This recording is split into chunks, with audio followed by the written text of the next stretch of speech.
When you consider the role that work plays in society and economics and in our own personal lives, it's obvious that it's really a key question both to our individual personal well-being, but really to the well-being of society in general.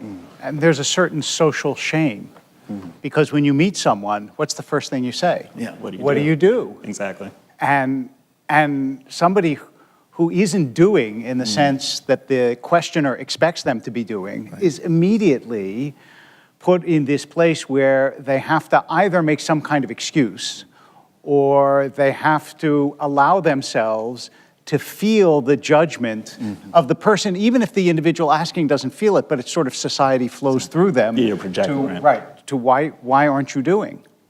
I think very often in this society, when you don't feel like you have a job, you don't feel useful. So within the Muslim tradition, every human being is considered to have an innate dignity. And it's a dignity that is not endowed only for Muslims, but one that is embodied in the womb from the Muslim tradition, where Ruhullah, or God, comes and breathes this notion of dignity. This is something that cuts across social classes and levels in our society. Of course, for those who are dealing with joblessness, but also those who are, quote unquote, that we work with, college graduates. So many of our graduates who are leaving, over about 50%, they say, don't end up in a, quote unquote, field that they trained for.